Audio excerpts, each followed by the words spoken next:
Welcome, everybody. It is a beautiful day in Virginia. I hope it is a nice day where you're at. Spring is sprung. We're excited. It's always a good day to be with the advisory ecosystem community. So we love our sessions together. Love how this community is shaping. And we're excited to jump into our topic today around customer success in the future. A couple things I wanted to just tee up before we jump into it is one thing I love that I have pretty much the luxury, the privilege to do is I have meetings with each member throughout the week. And so each week I get to have a little slice of you and talk about what's working in the community. And one thing I want to share with the larger group is our community is really building a culture now. You know, when I have my one-on-ones, I hear things like, I love the authenticity of the conversations. I love the candor that we're having. I love the quality of the other members. I hear the fact that, hey, listen, we don't have to all have it solved, that we're in the messy middle and we get to work through this together as a collective group is really kind of a distinctive culture that we're building here in the community. So credit to everybody here. Love that that's the case and want to just reinforce that culture that we have. Maybe the other thing I want to mention, because I hear it so often from our community members, is this concept of the fact that the community is cross-functional. So it's not like we're just focused on one domain. We have leaders from sales, customer success, value management, enablement, marketing. It really is looking at value across the entire enterprise and knowing that you have to think about value from different lenses, a product lens, a sales lens, a customer success lens. So wonderful cross-functional group in place. We always like to start up here on the slide. Here's the new members that we've had just since our last session. This community is growing so strong. Take a moment here and just digest some of these folks that are coming into the organization. I see some of them here. So you've got a Phil Nannis, which we'd love to have you. Welcome, Phil. Thank you for being a part of the advisory. And so we've had Phil, who's joined us. I think Bruno's here with us. I see Seema here with us. So welcome new members. And again, maybe to our last point, look at how these members hit across leadership and value management, leadership in sales, leadership in customer success, definitely hitting that kind of multi-function, cross-functional purview. When you see a member, if there is any member that you would like to have a personal one-on-one with, because obviously that's part of the value of our network, having this ability to the community, have you network with folks, feel free to make sure that you let me know. That's one of the funnest things I get to do is set up these little one-on-ones with individual members. So feel free to reach out to me on any new member that you'd like to have some access to and some one-on-ones. And we're happy to put that together. Okay, with that, we do something fun and quirky at ECO. We do this for every meeting, whether it's an internal meeting or an external meeting, and we call it the ECO opener. And it's just a way to start, before we jump into all this seriousness, which we have a great topic today, we love to be more human first and just get a sense of the folks in our community. So here's the question that we have before us. What are you doing when you most feel like yourself? That's what I want to see in the chat. Take a moment and make that chat buzz up a little bit. And I'm going to pull in my buddies, Ashvin and Dave, and I'm going to put them on the spot because they're our co-leads and they can do this. So I know Ashvin's sleep deprived because he's got a youngster, a newborn. So I don't know if he's feeling most like himself right now, but how would you answer that question, Ashvin? When I most feel like myself, it is basically hiking somewhere nice, close to San Francisco. That one with nature definitely gets me pumped. I'm going to do a ditto on that, my friend. Family, nature, and maybe our dog would be like my total vibe element. How about Dave? I'm going to guess maybe you wouldn't mind being in the Shenandoah Valley with Charlotte, your daughter, and your family, huh? Yeah, don't mind that at all. I think we should have coordinated answers before we asked the question. It's all live, brother. It's all happening in real time. Yeah, outdoors would be great. I think I'll share a second one, though. I think if I could be taste testing new, amazing bourbons, I'd also choose that. I feel pretty good about myself when that's happening. Feeling no pain at that point. Well, great. I love Harnish listening to music. Absolutely. I love cycling, running, family, watching some movies, the beach. What's Paula going to come in with? Early in the morning, watching the sunrise. Yay. Love it. Awesome, guys. Well, listen, and wait, Hope, I want to get Teresa here. Biking and wine tasting. That's a good combination. There we go. Well, you're right. I'd have to watch the biking and wine tasting, but I love Phillipsburg and I miss it. Yeah. The bike may be a little straighter with the less wine tasting. Yeah. Awesome. All right, guys. Well, listen, thank you for indulging us. That'll be a little fun thing we do in the beginning just to warm up.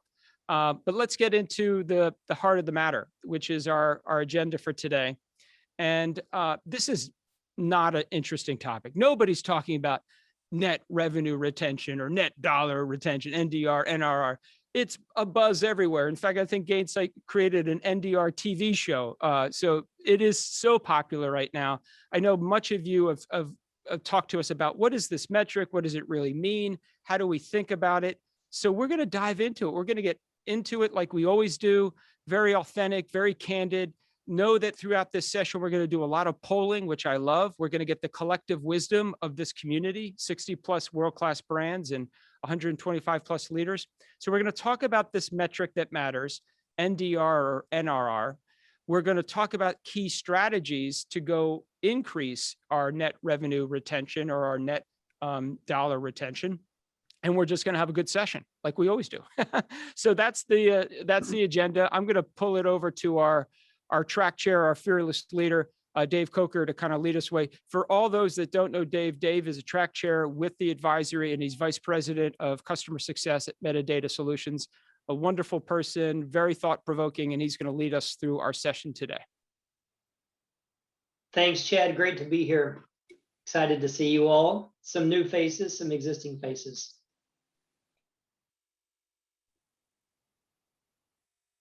Awesome. Go ahead. All right. Okay, let's just get right into it. And I have a screaming baby in my background who should quieten down soon.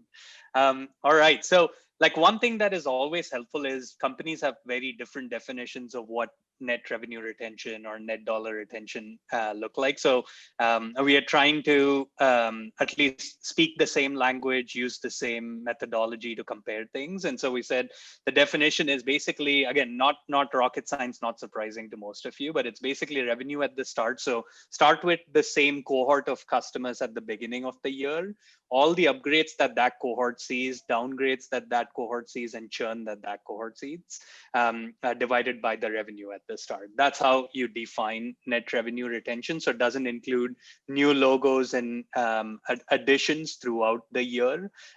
It's the same cohort that starts the year with. And if you go to the next slide, Diane, why this is important, I find this incredibly useful. Our friends at Vista put this together where they compared net revenue retention to the actual revenue multiple for public SaaS companies, for 25 public SaaS companies. The correlation is staggering between these two metrics. And obviously, I don't know if it's correlation or causation, but several of the highest NRR companies, Fastly, Twilio, Slack, etc., and several others on this page are also ecosystem and Gainsight customers. So I'll just leave it with that. We'll let you guys decide if it's correlation or causation. And obviously, like lots at stake to get the NRR story right. Let's keep going, Dan. And then when I was on the previous call, when I was walking and didn't realize my camera was on, we were also talking a ton about what benchmarks look like and how people pay CSMs, etc. So I thought I'll bring some benchmarks so that each of you can evaluate where you are with respect to some of these benchmarks. This is by Jamin Ball, who publishes a weekly newsletter called Clouded Judgment, everything about SaaS. If you aren't subscribed to it, I highly recommend it. He's got like really amazing insights in there. And he divides the SaaS public private space into three three types or archetypes of customers or companies: the high growth, greater than 30% growth, the mid 15 to 30%, and low less than 15. And it's very helpful to know what good looks like for each of these high growth companies.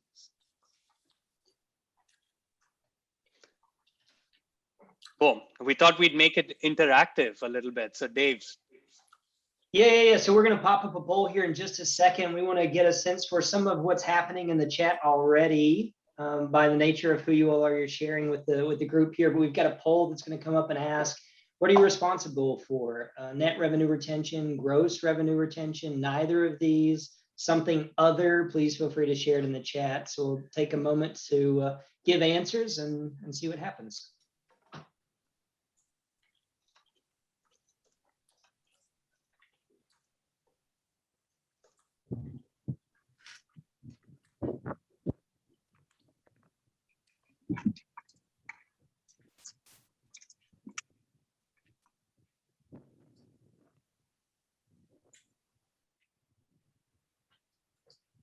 And while we're waiting for those results to come in here, I see, Abhi, you've asked a question, 125 equals best in class. I think, is that referring to the previous slide?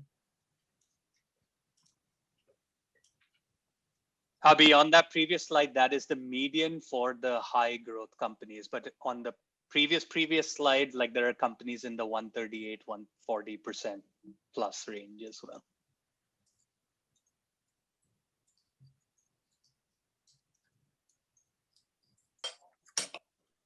Fantastic. So the results are here. We've got 65% of us that are responsible for, at some level, net revenue retention, 46 gross revenue retention, 12% with neither, and then other, we've got 8%. Is there someone in the other category that would be interested in sharing what the other is that is neither the GRR or NRR metrics? Yeah, guys. Hey, happy Wednesday. This is Ron Balmer, Vice President of Customer Success at Sumo Logic. I typed in the chat. My fiscal year started February 1st, and that's probably we're still in the process of redoing our comp plans. But one of the things I'm moving to is, so my CSMs were historically comped on gross dollar retention primarily. So in FY22, to better align with sales teams, the growth motions, all the things around that, I'm moving to a component based on gross dollar retention, a component based on net dollar retention, and then a small component based on MBO. And that MBO is made up, obviously this can shift quarterly, but generally the round value activities, such as business value adoption or business value realization. So we have a quota that we set for our CSMs around executing those business value motions across the customer base. Thanks, Ron, for sharing. And I think I'm in a similar category around MBOs, and it's a basket of things that I'm measured on. It isn't a single indicator or metric. So share that similarity. Any others with comments, suggestions, thoughts on NRR, GRR, and serving as a metric of responsibility?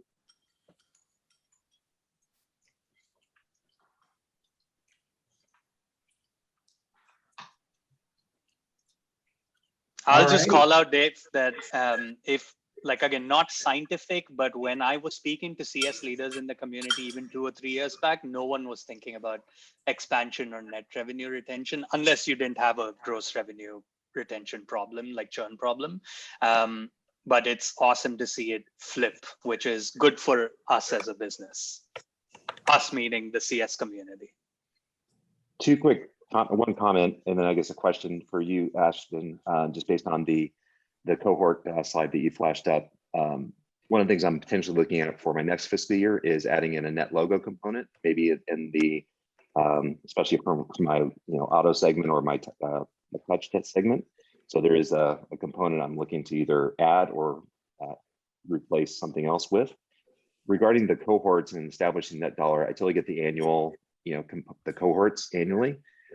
One of the things that we try to be is flexible in looking at books. Do you see customers or the community looking at things quarterly? So what's my book of business at the start of the quarter? What's my book of business at the end of the quarter? And that drives what my net dollar retention rate is. Yes, I do see that in several businesses. I guess like to compare apples to apples, people still from a CFO standpoint, when you're reporting to the street, which is what some of those cohort metrics look like, people still try to go towards an annual view. But for transactionally running the business, the quarterly view is incredibly helpful. Thank you. Excellent, thanks. And I think Awesome. as we move into the next topic area, we're just going to get a little bit deeper into how people are growing net revenue retention. So Ashwin, back over to you. Yeah, totally. So we obviously, the next question is, if NRR is the metric that everyone is focused on and increasingly focused on, how do you actually do that? So we polled a few CEOs, CROs, and CCOs to say, for 2021, in your quest to improve net retention rate, like what are the big initiatives or things that you're driving within your companies? And not surprisingly, the first one, which is this notion of connecting value-based selling. So what you promise in the sales cycle translates over to your services and onboarding teams, which translates over to other delivery functions like CSM and support and everyone else. Making that as seamless as possible came up as the number one thing that companies were trying to do. And again, like as long as I've been in the world of customer success or customer experience, this has been the holy grail that everyone is after, and obviously really hard to do and pull off within your companies. But this is increasingly what CEOs are also going after. The second one that I, again, like not surprising, but call it like a broader product adoption related initiative. Dave and I were talking about this, like it's also good to club number 2, which is driving product adoption, and number 5 on this, which is product roadmap to align to client needs. They're so connected to each other. I was giving Dave an example. We recently at Gainsight started this notion of a CS product interlock, where our CS teams and product teams meet on a weekly or bi-weekly basis. First half is focused on product teams saying this new functionality, we need to drive adoption of that metric. So let's take what the right metric should be, come back and talk about what is required to drive adoption. And then the second half is CS teams giving input to the product team on roadmap prioritization and things that we would like to see in the product roadmap. So it's a nice bi-directional piece, which I think I'm seeing impacting net retention rate significantly. And then churn is obviously so core to so much of what CS does. Onboarding is the fourth one. Again, like a lot of buzz. Just the number of companies that are now providing onboarding software has grown in the last 2 years that I've been following that ecosystem. And the general notion there is, our B2C experiences are guiding our B2B experiences. And no one has then, I think COVID and pandemic accelerated some of that, where no one has the patience to wait to get hands on your keys. Like, I've paid for your software, I need access to it the day after tomorrow. And so how can you make that happen? And so people have basically delineated between implementation and onboarding and get things as quickly as possible rolled out to customers. So onboarding definitely seems to be an increasingly an area of increasing energy for the community.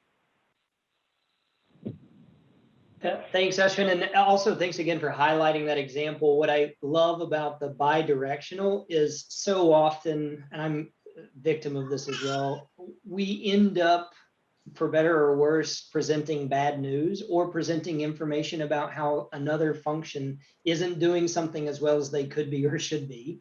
And that puts us in conflict. But what I love about the bi-directional is it says, hey, CS team, we need you to do this, product, we need you to do this. And it gives you an opportunity to collaborate in both ways. I think it's really, really awesome. And then I saw, before we jump to the next poll, so poll coming, I saw a question here, multiple product buying or multiple product usage. Avi, you want to give us a little bit more behind that one and the question that's there? Yes, so we have some big bet metrics in the company. And one of them was X number of clients using multiple products. And there was responsibility given to CS, right? Utilizing. And so there was fine parsing of, is that, well, if you want people to buy multiple products, that's really pre-sales and sales. If it's using, then maybe it's CS. And so there's some fine parsing of that particular topic. And I'm wondering if that became an issue for others at all, because we sell multiple products, and therefore that has become a very big priority for us to say, are we selling those? What's the health of a customer that's selling them and using them? So there was a lot of debate on that topic. I was wondering if anybody else has dealt with this.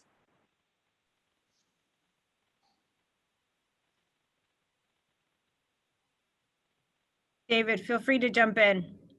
Yeah, sure. Yeah, we're starting to track that. So we track both sorry for the noise, the expansion plays and success, and we're measuring those. How much time does it take? All the typical things.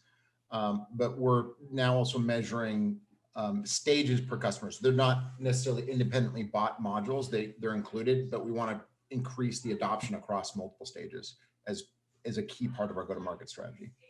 Because that sets us up. Is it all CS responsibility? Where does sort of sales come? If you, let's say you sell one product model and you have to sell the other one, does that stay CS, or do you ask like the sales team to follow up to sell that module? It's actually product is gold on that. As in CS, we're not gold on it, but we're measuring it. But I would expect it may come in as a goal next year when our telemetry becomes more pervasive. Okay, we've been debating on who should get gold on that. That's why. Product is already measuring themselves on that. Yes, now. Product is already gold, but the question is CS or so we ended up splitting the baby. We said there's some key in product functionality across all of our product categories that we said CS should own, and we moved the multiple product responsibility to pre-sales and sales. That's why I was wondering if anybody else dealt with this.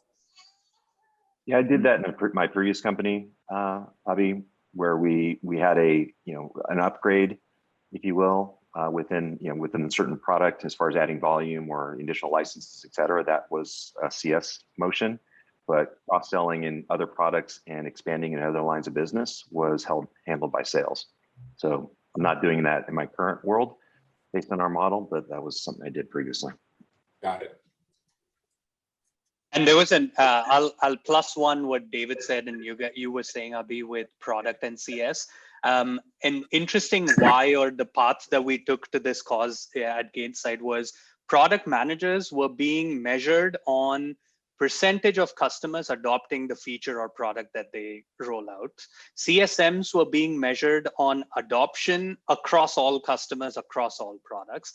And so like both were talking about customer health, but in like completely tangential ways. And so the point at which we thought both interact was percent of customers that use certain features or use certain products that we want to sell, and like that are tied to net retention or gross retention. And so what we decided was, let's continue to measure health for each of these teams separately, but the goal or the goal that both of us will sign up for is breadth of adoption, meaning what percentage of key features are being used by multiple customers. We've landed almost in exactly the same spot. We're still getting through it, but that's I think where we land up. Ashwin, question on this chart. I put it in the chat. Would investments in data science show as an option here, or would that not come up as an option? Like who's actually making deeper investments into deeper level analytics, predictive analytics? Yeah, again, like not a scientific response to your question, but my sense is it's part of the renewal forecasting and management line. I mean, it's towards a cause of something else, right? Like churn risk identification or renewal forecasting. That's right. I didn't know if it's embedded under a number of these things. We didn't ask that, but that's my sense talking to people who are investing in that service.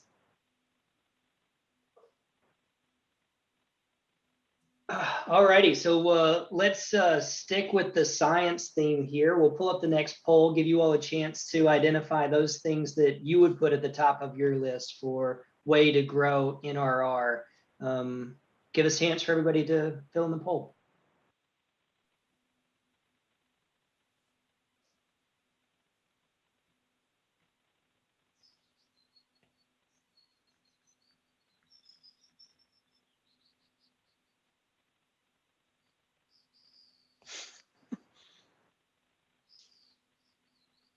Looks like you get one choice and one choice only, so pick wisely.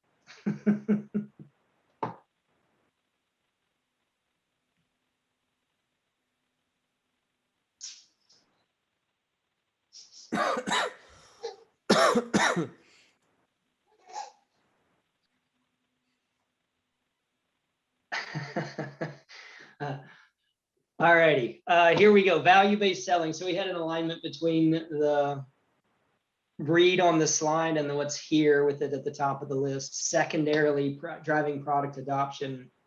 I'll share with you. I picked a different answer. I actually picked the high touch customer management. I think that is an excellent way for us to continue to drive net revenue retention, not to discount any of the other choices, and maybe to continue to boost what it is that we do in customer success. I think that's a really important element, and we've got to continue to get it right. Any other comments though, or thoughts from others who maybe didn't pick value-based selling or want to highlight why they chose that?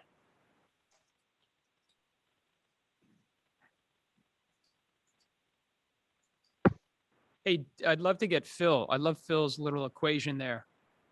Phil, you want to give a little color on that comment, A and E? Yeah, I mean, I think it just comes down to the vendor and, you know, how you're aligned. If you're a platform player and adoption actually equals expansion, right? They're linear and aligned. So the more that you're consuming the technology, right, this is sort of a fait accompli, if you will.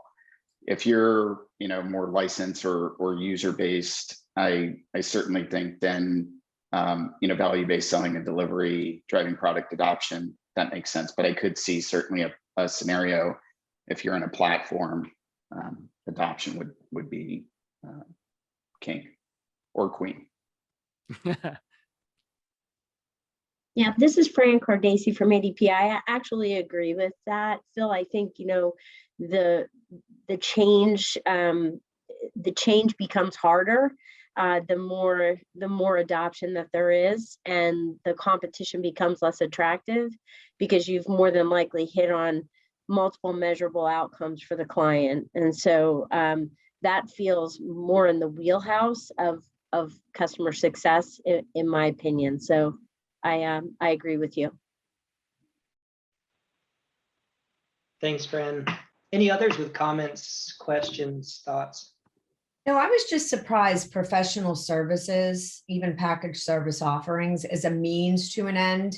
You know, not that that per se is the same as NRR, but it drives a lot of then value in other products and solutions. I just wondered, was that not on this list for a reason, or maybe it's bundled into something else? My observation. Go ahead. Sorry, go ahead. Okay, Nope. Dave, I was just going to say my observation, Teresa, is that companies are increasingly thinking about onboarding separate from, call it like professional services or onboarding as part of services, where they're saying, if you're a SaaS company or a cloud company, my expectation is that I'm going to think of you as, I pay you money to subscribe to your software. I should get you up and running as quickly as possible, as opposed to the old world of professional services where it would be a multi-month, multi-year effort. Yeah, I'm kind of thinking like, I'm thinking of tenured customers, you know, that are implemented in a way that is not digitized or optimized. So I'm thinking more like transformation services, not implementation. Right. Anyway, just an idea. It's a good one. Yeah, I think it is a great add to the list. And in a lot of companies, depending on how professional services are done or needed, could play a really strong role.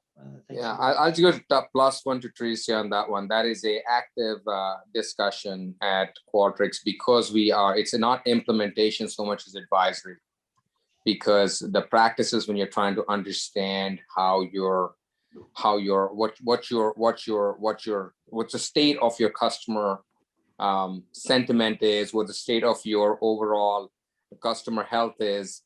What you do about the tools you have is not just an implementation issue, the best practices, it's an advisory issue, and many companies are in different stages of maturity. And so there's an active debate on, is that an advisory service sold by a partner? Is that an advisory service sold by us, or is it something you give away, or is it a basic kit that you just go give away? So Teresa, we are dealing with that right now. Okay. Yeah, Dave, it's Morris Wallach. I've made a point in the chat that if the definition of NRR is within 1 year, and the question is, what's going to have the highest impact within 1 year. It may be different than if you're talking short-term versus long-term. Value-based selling and delivery might have a different flywheel effect over time than driving product adoption. So you might get a cash splash from product adoption. But if you add 2, 3, or 4 products to the customer portfolio and you're not demonstrating value, that house of cards could fall apart, right? And the reverse is, if you augment the product expansion or adoption with good value-based selling and delivery, you might really have a positive flywheel on retention, right? I don't know if that makes sense, what I was saying to you guys. It does, Morris, and I was going to share similarly. Yes, we have the same, at Metadata, we're seeing the same thing, that ongoing engagement with an advisory or consultancy or subject matter individual to answer those best practice questions, to get to the next level down that a generalist CSM may not be able to do, provides a ton of value on an ongoing basis. And we've created offerings that can be sold during that portion of the customer journey. Did the similar thing when I was at GE Digital because of the recognition that ongoing services engagement was so critical. I'll just make 2 call-outs for people that are on here. So Gainsight, we have a contract with them on an ongoing basis to make sure we're getting the continuous value out of that tool. We used 2 TAMs on an ongoing basis that allow us to get some of that additional technical depth. And with Eco, we're able to engage with them on an ongoing basis to make sure we're doing the value selling right. So I think it happens in so many businesses, and it's a critical element to call out.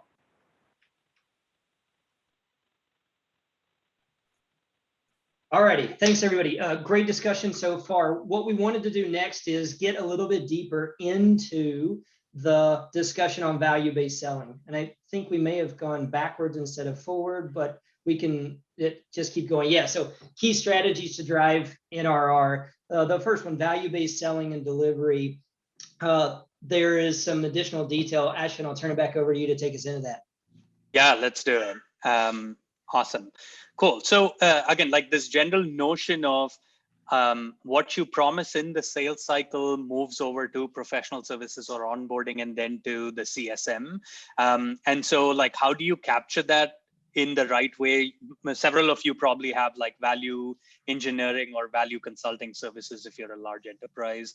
If not, your sales consultants are doing some form of demoing and selling as part of your pre-sales motion. How do you capture all of that intelligence, what your customers care about? Why are they buying your product or service in a systematic way? How does that neatly translate over to what you put into a statement of work, whether that is done by your services team or your partners, so that what is being delivered directly ties to what was communicated in the sales cycle?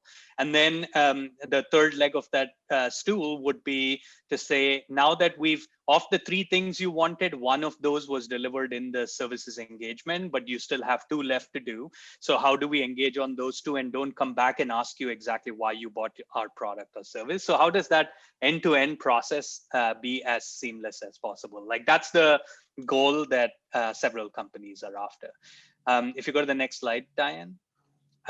One thing, like we've gone through the process at Gainsight, hence I wanted to share it. Like we've gone through this process for like 3 times in the last 4 or 5 years.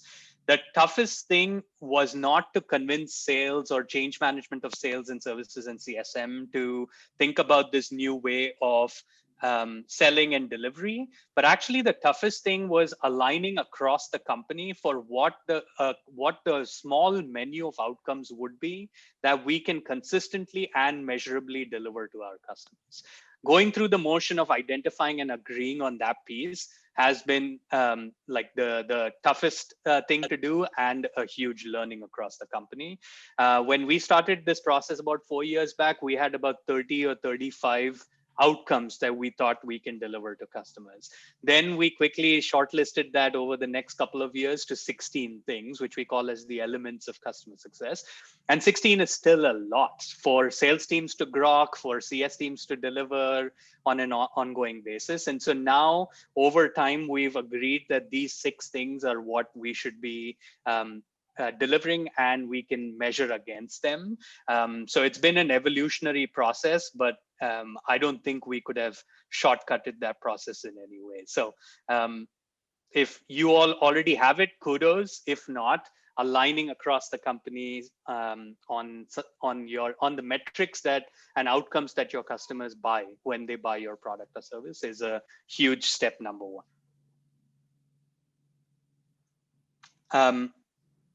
Awesome. And then the next step obviously is like what I mentioned with the outcomes was the first part of that step. The last end of that step is it's not just enough to promise and deliver. It's also important to then communicate the value delivered, because otherwise you've convinced yourself that you've delivered value, but you haven't convinced the customer that you've delivered value. And so we've obviously partnered with ecosystem at Athena Health, Autodesk, GE Digital, bunch of other customers, where now as part of the customer 360 within Gainsight, we can track what that value delivery looks like using ecosystem. So this is a screenshot from one of our customers to actually show what that value delivery looks like. And then like also not just showing the details, but also we think of it as what's the so what at the highest level. Let's show the widget that actually says why we were able to deliver value, but then also get into the details. I think we have Alex on the call, who is the Chief Customer Officer at Delphix and a customer of both Gainsight and ecosystem. Alex, if you want to chime in about how you use both platforms to measure and deliver value and communicate the value. Absolutely. You can't see it with my background. I'm actually in a hotel room. The first time in a year and a half. Are you traveling already? I am. I'm actually in Bentonville, Arkansas, and you can do the determination of who you think I might be meeting with. So So we've been really fortunate to be able to kind of combine a lot of work that went in from the Delphix side to, initially to Salesforce and then to Gainsight for many years. And Delphix was already a pretty hardcore Gainsight user, to actually getting the power of the ecosystems platform into not only the hands of our own CSMs and our own teams, but also our customers too. And we went through this a couple of weeks back on a different session for the advisory, but we're kind of referring to it internally as capture, action, and demonstrate. Salesforce, great tool, great platform for, especially if you're instantiating a sales framework for capturing data, your PBOs, your decision criteria, your executive buyer, all that kind of stuff that you want to be able to capture as part of the initial sales cycle. Is really critical to be able to then carry through to the delivery or the actioning of it, which we use Gainsight for. Gainsight's great for giving us playbooks to work with, but also actioning when certain things don't happen, or actioning when things are a little bit left of center. And so the CTAs, those calls to action, become a really powerful tool to help us make sure that we're operating well and we're following our own framework of hygiene to make sure customers are happy and that they're getting the very things that we committed to deliver in that capture phase and that sales cycle.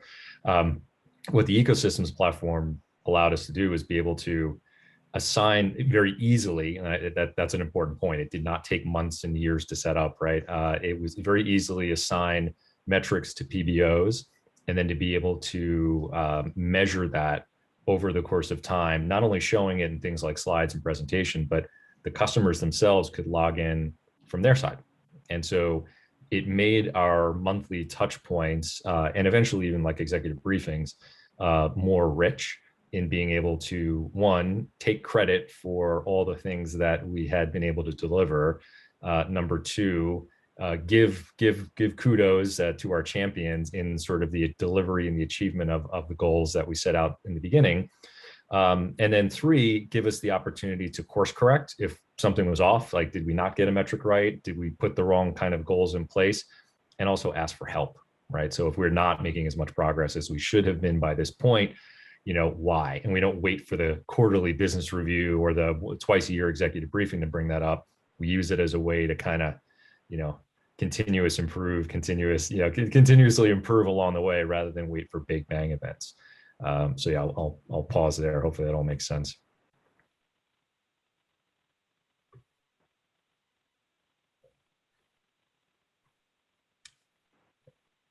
see Jennifer's pinging if any questions.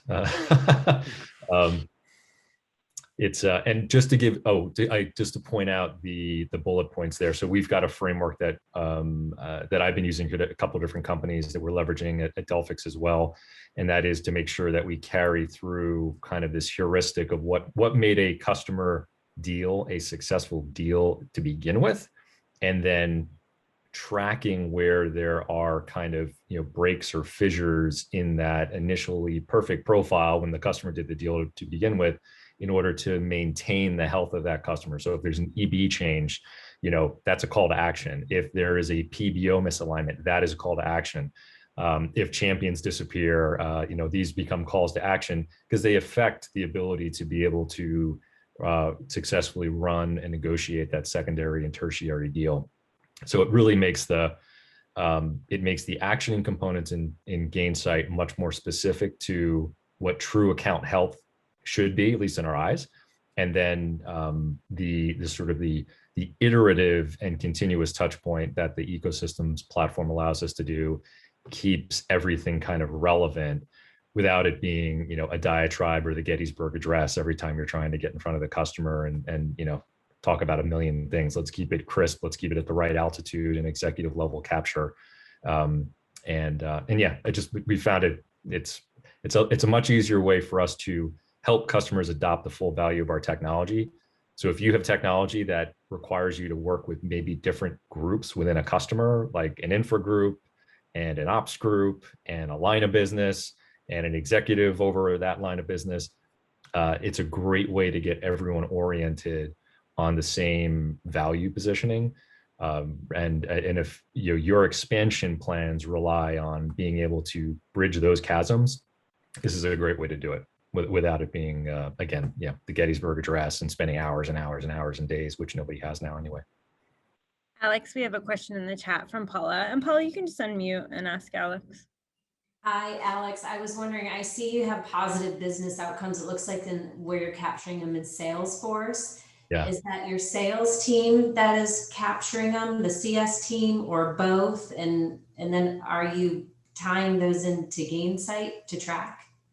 Yeah, so great question. So the last couple of companies that I've been at, we went through the Salesforce to Salesforce Lightning transition, and one of the, I'll call it a framework or a schema that they have is actually a very medic-friendly schema that you can use as a starting point. And so both at Turbonomic as well as at Delphix, we had our kind of Bible of PBOs, and we would be able to put them into Salesforce so that during the sales cycle, the SEs and the RSMs could actually select them and say, these are the PBOs that we're focused on for this particular deal.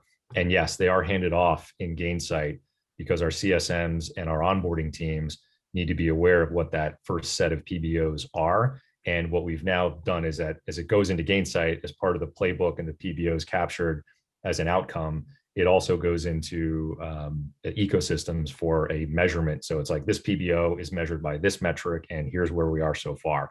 The metric can be dollars, it can be time, it could be a percentage of something, it could be hours, people, like all sorts of stuff. But we show up, we did the, Chad's heard me say this a few times, Ashwin probably has too, like we did the chew through the concrete, right? We figured out like what the Bible really needs to look like, what those PBOs will look like, what did we really impact and affect, and then what was the metric we were going to measure by, and we show up with that to the customer. We don't ask the customer to go figure out like, what should the metric be? I think we should measure it in unicorns and Volkswagens and we show up with like, this is what success looks like typically. This is the PBO, this is the metric we measure by, and if we're mutually agreed, that's what's going to go into the platform. And so now to your other question around CS, we have put and are continuing to put the CS organization actually through a derivative of medic training. So they are aware in the post-sales world of what an executive buyer is and what a PBO is and what does the next wave of PBOs, what really should that look like for a customer like this. And it's as the go-to-market's been getting tighter and tighter at Delphix, where we have something called the 3x3x2, which is like the three verticals, the three key areas of where we know we drive big value within those verticals, and then the kind of tier 1 and tier 2. That and having sort of a use case set of PBOs makes it really easy to understand, all right, if I landed here, this is the next set of conversation that I should really be having. And as a CSM, we're not expecting CSMs to become salespeople. We don't expect CSMs to open up opportunities in Salesforce or create, or navigate or move something from upside to strong upside. That's not their job.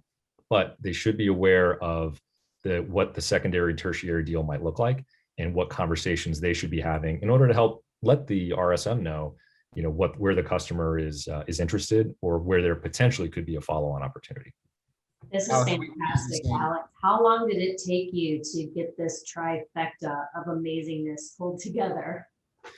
So this has been iterative. Chad's been seeing it crystallize himself, I think, over the last few years. And Ashwin, I think you and I probably go back 5, 6. My first implementation of Gainsight was, I think, probably close to 8 years ago at a marketing automation company. So it's been a little while. And the other element here is the market and the dynamic has changed. So like Teen Zoo, subscription economy, that subscription economy concept that almost everybody is, no pun intended, subscribing to, is really a forcing function of all this. It's why, the first initial land in the capture might be, might not need to be big, but it might not need to be, the game-changing multi-million-dollar ELA, but being able to capitalize on that expansion, thereby driving up NRR. And if you can expand within the first 6 months, 9 months, 12 months, depending on how you measure, you're driving down your customer acquisition cost. So like this all came from a lot of great content and data from Gainsight, a lot of sort of bruises and muscle injuries when it came to like, what does health really look like, and what are the things we should look like, and what are the handoff points, and who owns what. But I will say that the Eco platform really filled a gap that I think we all knew existed, but we didn't quite know how to sort of build and pull together. So it fit nicely into the trifecta. We knew there was something missing, and this has worked out well. And I think the simplicity and the ease of use and the collaboration element of it, so that we're locked in with the customer and they have the ability to check and update. It's a much more, it's a way that we can hold each other accountable and not have any surprises, thereby hopefully ensuring the continued NRR, the renewal comes in, and that we're in lockstep all along the way. Yeah, this is phenomenal. I might be inviting you to a couple lunches, Alex. This is great. I love lunches. Yeah. I just had one. A question for you, Alex. Or actually, yeah, we trained our TAMs or /CSMs on Medic as well, because they use that kind of a mini Medic for driving it into a new stage, because the customer has to invest to adopt new stages. So yep. A little bit of discovery, value positioning, all that stuff. Question for you on the PBOs.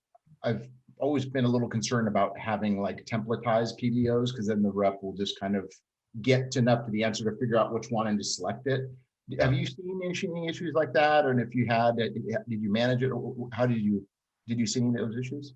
Yeah, no, we had. So when I say the PBO list, or sort of the Bible list, what it really is so we're a tech company. I've always been at tech companies. It's a tech use case list that isn't under the umbrella of a PBO. And there could be multiple use cases that are underneath the umbrellas of multiple PBOs. PBOs can be centered on, they're business related items. They're driving revenue. They are decreasing costs. They are reducing risk. They are ensuring people's, jobs. They're more than just the tech, but the tech use cases can be aggregated and let's just say allocated along these kind of PBOs. So within Salesforce, we'll actually have the PBO umbrella, and then we'll have the tech use cases underneath it that we know that we can fulfill technically. The reason why we do it that way is just so that we ourselves don't get lost in like the tech, like this feature, that we know this feature happens to be associated with the delivery of this brand new digital application, which the CEO just put in the note to the shareholders is a massive important part of their next generation digital strategy. So that's the linkage we do. So yeah, that's why it was chewing through the concrete. I thought, like, oh gosh, what use cases do I have? Okay, what is it associated with? But this way we made it more clean. And the downstream impact is that we can now report on it. So in a pipeline opportunity or customers in pipeline, how many pipeline opportunities do we have associated with this grouping of use cases and this feature of the product, this kind of PBO? We started dabbling with package applications as well. Like, are we doing this in a TriZetto environment, in an SAP environment? And so we found that even though it was kind of painful establishing the taxonomy, and it was a lot of work and cycles and brain power, it gave us something to help orient ourselves in certain accounts, which is great, especially when you inherit accounts and you don't know where you are and your champion's different and EB left and you're like, where am I? But the other side of it was the ability to then plan what the next evolution of your deal or your relationship would look like.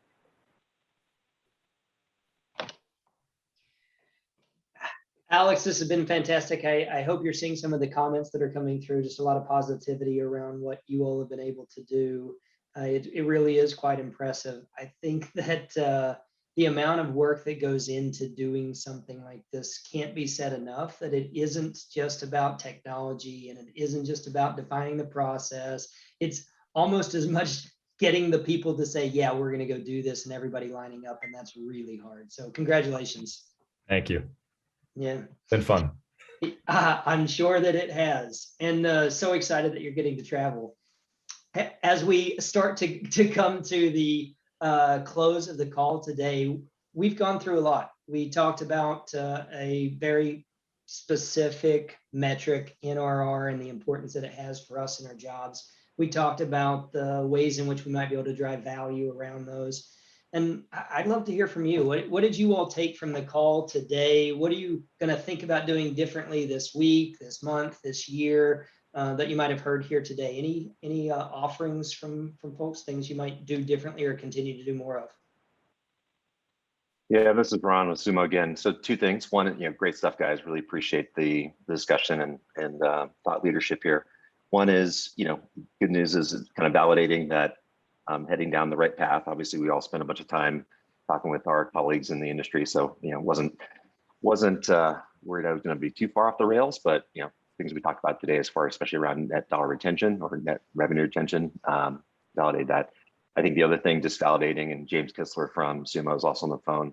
He and I are partners in crime and really driving the business value from SIP, or what we call Sales Intelligence Portal, into the post-sales experience. So just everything that that we just talked about is exactly where we're headed. So just reiterating and reemphasizing the urgency with which we need to move in that direction. Thanks, Ron. Any others?